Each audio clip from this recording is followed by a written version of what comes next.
माननीय प्रधानमंत्री जी नमस्कार। मेरा नाम अर्श है। मैं जीएसबीवी बुराड़ी 12th एच का छात्र हूं। मेरा आपसे प्रश्न ये है कि हम अपने परिवेश में परीक्षाओं को लेकर नकारात्मक चर्चाओं को कैसे संबोधित कर सकते हैं जो हमारी पढ़ाई और अच्छा प्रदर्शन करने की क्षमता को महत्वपूर्ण रूप से प्रभावित करती है। क्या छात्रों के लिए अधिक सकारात्मक और सहायक वातावरण बनाने के लिए कदम उठाए जा सकते हैं? धन्यवाद। Thank you Mohammed. ओमान से डानिया शबू और दिल्ली से मोहम्मद अर्श तथा हमारे जैसे अनेक विद्यार्थी समाज और आसपास के लोगों की एक्सपेक्टेशंस के प्रेशर को हैंडल नहीं कर पाते। कृपया उनका मार्गदर्शन करें।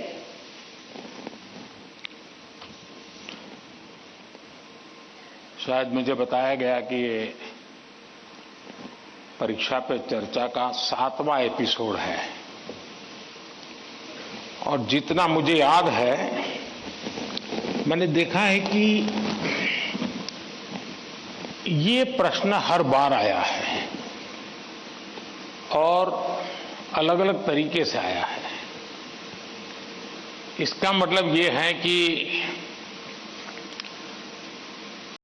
7 साल में 7 अलग अलग बैचेज इस परिस्थितियों से गुजरी है और हर नई बैच को भी इन्हीं समस्याओं का सामना करना पड़ रहा है। अब विद्यार्थियों की बैच तो बदलती है लेकिन टीचर की बैच इतनी जल्दी बदलती नहीं है। अगर टीचर्स ने इन अब तक जितने मेरे एपिसोड हुए हैं उसमें मैंने इन बातों का जो वर्णन किया है, अगर उसका कुछ न कुछ उन्होंने अपने स्कूल में एड्रेस किया हो तो शायद हम इस समस्या को धीरे धीरे कम कर सकते हैं। उसी प्रकार से हर परिवार में ज्यादातर हो सकता है बड़े बेटे ने या बेटी ने पहले एक आध बार ये ट्रायल हुआ हो लेकिन उनके लिए ज्यादा एक्सपीरियंस नहीं है। लेकिन हर मां बाप ने किसी न किसी रूप में इस समस्या को जरूर अनुभव किया है। अब सवाल यह है कि इसका समाधान क्या हो। हम ये तो नहीं कह सकते भाई स्विच ऑफ, प्रेशर बंद, ऐसा तो नहीं कर सकते। तो हमने अपने आप को एक तो किसी भी प्रकार के प्रेशर को झेलने के लिए सामर्थ्यवान बनाना चाहिए। रोते बैठना नहीं चाहिए, मान के चलना चाहिए कि जीवन में आता रहता है, दबाव बनता रहता है, तो खुद को तैयार करना पड़ता है।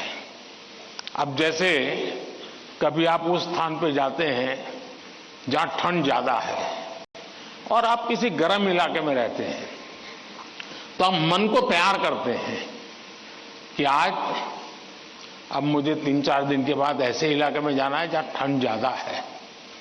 तो मन से आप तैयार करते हैं तो धीरे धीरे फिर लगता है, पहुंचने के बाद कभी लगता है यार मैंने तो सोचा था उससे तो ठंड कम है, क्योंकि आपने मन से तय कर लिया है। और इसलिए आप टेम्परेचर कितना है कितना नहीं वो देखने की जरूरत नहीं पड़ती, आपका मन तैयार हो जाता है। वैसे ही दबाव को हमने अपने तरीके से मन से एक बार इस स्थिति से जीतना है, ये तो संकल्प करना होता है। दूसरा, कि जरा दबाव के प्रकार देखें। एक तो दबाव होता है खुद ने ही जो अपने लिए तय करके रखा है कि सुबह 4 बजे उठना ही उठना है, रात को 11 बजे तक पढ़ना ही पढ़ना है, आपने तो इतने आंसर सॉल्व करके ही जीतना है, और बड़ा दबाव खुद ही अनुभव करते हैं। मैं समझता हूं हमने उतना स्ट्रेच नहीं करना चाहिए कि जिसके कारण हमारी एबिलिटी ही टूट जाए। हमने स्लोली इंक्रीमेंट करना चाहिए। चलिए भाई, कल मैंने 7 क्वेश्चन सॉल्व किए थे रात को, आज 8 करूंगा, फिर मुझे, वरना मैं 15 तय करूं और 7 ही कर पाऊं तो सुबह उठता है, यार देखो कल तो कर नहीं पाए, आज करूंगा।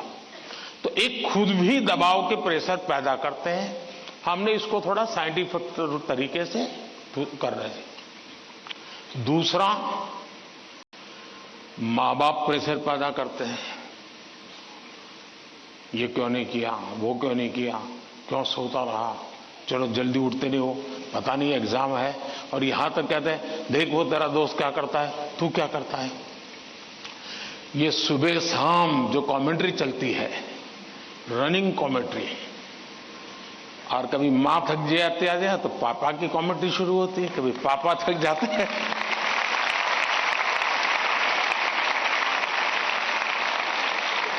तो बड़े भाई की कमेंट्री शुरू हो जाती है, और वो अगर कम पढ़ता है तो स्कूल में टीचर की। फिर या तो कुछ लोग ऐसे हैं, जाओ तुमको जो करना है कर लो, मैं अपना ऐसे ही रहूंगा। कुछ लोग इसे सिंसियर लेते हैं, लेकिन ये दबाव का दूसरा प्रकार है। तीसरा ऐसा भी होता है कि जिसमें कारण कुछ नहीं है, समझ का अभाव है, और बिना कारण उसको हम संकट मान लेते हैं। जब एक्चुअली करते हैं तो लगता है नहीं यार इतना मुश्किल नहीं था, मैंने बेकार में दबाव झेलता रहा। तो मुझे लगता है कि एक तो इनको पूरे परिवार ने, टीचर ने, सबने मिलकर के एड्रेस करना होगा। सिर्फ स्टूडेंट एड्रेस कर लेगा, सिर्फ पेरेंट्स एड्रेस कर लेंगे, इतने से बात बननी नहीं है।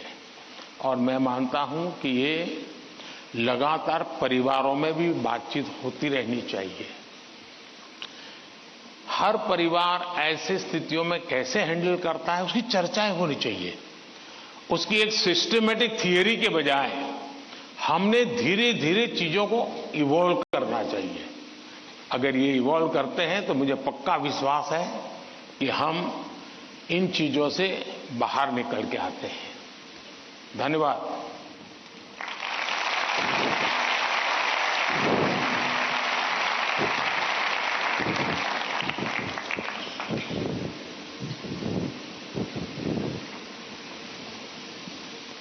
पीएम सर, प्रेशर झेलने का मार्ग सुझाने के लिए आपका धन्यवाद।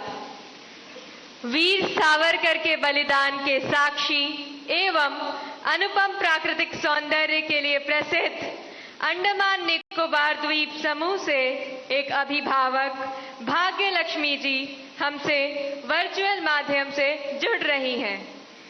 भाग्य लक्ष्मी जी, अपना प्रश्न पूछिए। माननीय प्रधानमंत्री जी नमस्कार।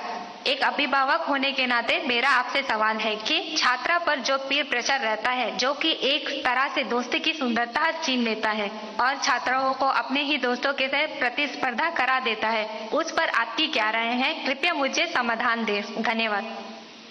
धन्यवाद भाग्य लक्ष्मी जी। विश्व को सत्य, अहिंसा और धर्म की त्रिमूर्ति प्रदान करने वाली भूमि गुजरात स्थित पंचमहल के जवाहर नवोदय विद्यालय की छात्रा दृष्टि चौहान प्रधानमंत्री जी आपसे अपनी समस्या का हल जानना चाहती हैं। दृष्टि, कृपया अपना प्रश्न पूछिए। माननीय प्रधानमंत्री जी नमस्कार। मैं दृष्टि चौहान जवाहर नवोदय विद्यालय पंचमहल में कक्षा 6 की छात्रा हूँ।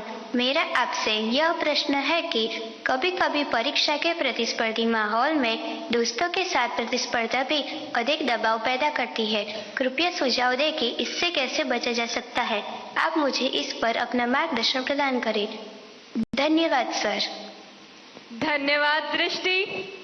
नेचुरल ब्यूटी से भरपूर, बारिश की पहली बूंदों से भीगने वाला राज्य केरल में स्थित केंद्रीय विद्यालय क्रमांक 1 कालीकट से स्वाति दिलीप हमसे ऑनलाइन जुड़ रही हैं और आपसे अपना प्रश्न पूछना चाहती हैं।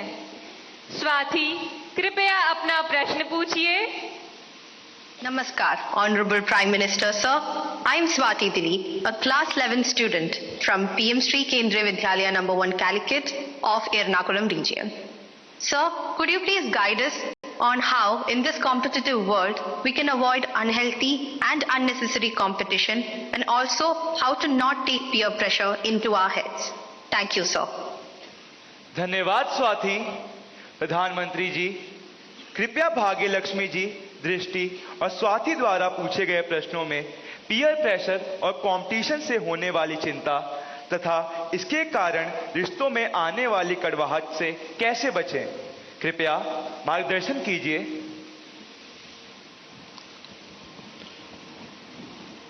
अगर जीवन में चुनौतियां न हो, स्पर्धा न हो, तो फिर जीवन बहुत ही प्रेरणाहीन बन जाएगा, चेतनाहीन बन जाएगा। कंपटीशन होनी ही चाहिए, लेकिन जैसे एक सवाल में पूछा कालीकट से बच्ची ने, हेल्दी कंपटीशन, इसलिए कंपटीशन हेल्दी होना चाहिए। अब आपका जो सवाल है वो जरा डेंजर है और वो मुझे चिंता कराता है। शायद मुझे भी इस परीक्षा पे चर्चा पे इस प्रकार का सवाल पहली बार आया है। देखिए, कभी कभी इस प्रवृत्ति का जहर, ये बीज पारिवारिक वातावरण में ही बो दिया जाता है। घर में भी माँ बाप, दो बच्चे हैं तो दोनों के बीच में कभी एक के लिए अच्छा बोलेंगे, कभी दूसरे के लिए। तो कभी उन दो भाई बहन में भी, या दो भाई में भी, या दो बहनों में भी, देखिए मां ने उसको तो ये कह दिया और मुझे ऐसा कह दिया। एक इस प्रकार की विकृत स्पर्धा का भाव जाने अनजाने में परिवार के रोजमर्रा के जीवन में बो दिया जाता है। और इसलिए मेरी सभी पेरेंट्स से आग्रह है कि कृपा करके बच्चों की इस प्रकार की कंपैरिजन, अपने ही संतानों की ऐसी कंपैरिजन मत कीजिए। उसके अंदर एक द्वेष का भाव पैदा कर देते हैं और वो परिवार में भी कभी न कभी लंबे समय के बाद वो बीज एक बहुत बड़ा जहरीला वृक्ष बन जाता है। उसी प्रकार से मैंने बहुत पहले एक वीडियो देखा था, शायद आप लोगों ने भी देखा होगा। कुछ दिव्यांग बच्चे, उनकी एक कंपटीशन में सब दौड़ रहे हैं। 12-15 बच्चे अलग अलग फिजिक, दिव्यांग है तो कठिनाइयां है, लेकिन वो दौड़ रहे हैं। इतने में एक बच्चा गिर जाता है। अब ज्यादा बुद्धिमान लोग होते तो क्या करते हैं, वाह ये तो गया, चलो यार एक तो स्पर्धा में कम हो गया। लेकिन उन बच्चों ने क्या किया, सबके सब जो आगे चले गए थे वो भी पीछे आए, जो दौड़ रहे थे वो भी रुक गए। पहले उन सब ने उसको खड़ा किया और फिर दौड़ना शुरू किया।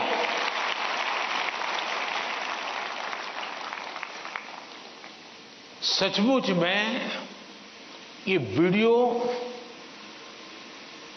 दिव्यांग बच्चों के जीवन का भले होगा, लेकिन हम लोगों को भी ये बहुत बड़ी प्रेरणा और बहुत बड़ा संदेश दे देता है। अब तीसरा विषय है कि आपके दोस्त से आपको किस चीज की स्पर्धा है भाई। मान लीजिए 100 मार्क्स का पेपर है, अगर आपका दोस्त 90 ले गया तो क्या आपके लिए 10 मार्क बचा है क्या? आपके लिए 10 मार्क बचा है क्या? आपके लिए भी तो 100 है ना।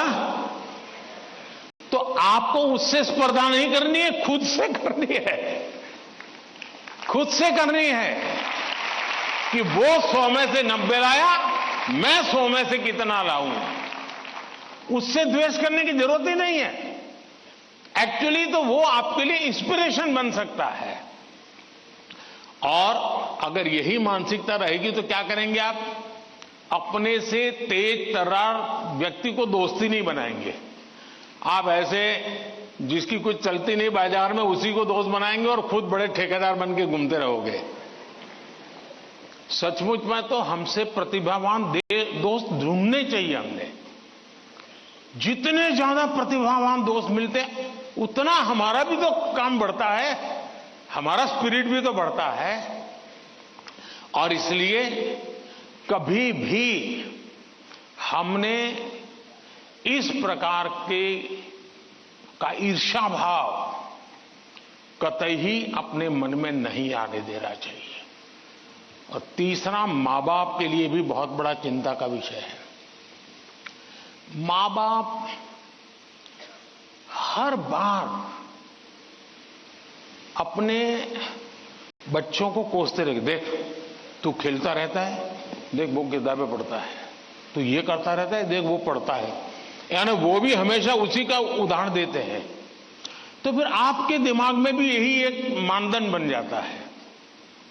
कृपा करके मां बाप इन चीजों से बचे। कभी कभी तो मैंने देखा है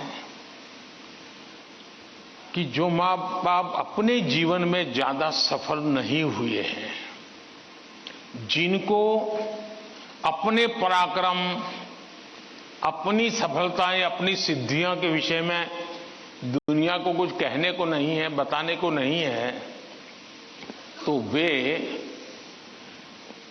अपने बच्चों का रिपोर्ट कार्ड ही अपना विजिटिंग कार्ड बना देते हैं। किसी को मिलेंगे अपने बच्चे की कथा सुनाएंगे। अब ये जो नेचर है वो भी एक प्रकार से बच्चे के मन में एक ऐसा भाव भर देता है कि मैं तो सब कुछ हूं, अब मुझे कुछ करने की जरूरत नहीं है। वो भी बहुत नुकसान करता है। सचमुच में तो हमें अपने दोस्त में से ईर्ष्या भाव के बजाय उसके सामर्थ्य को ढूंढने का प्रयास करना चाहिए।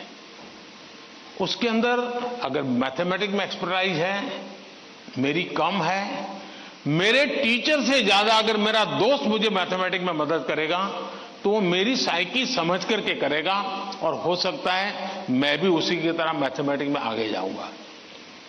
वो अगर लैंग्वेज में वीक है और मैं लैंग्वेज में मजबूत हूं, मैं अगर लैंग्वेज में उसकी मदद करता हूं तो हम दोनों को एक दूसरे की ताकत जोड़ेगी और हम अधिक सामर्थ्यवान बनेंगे।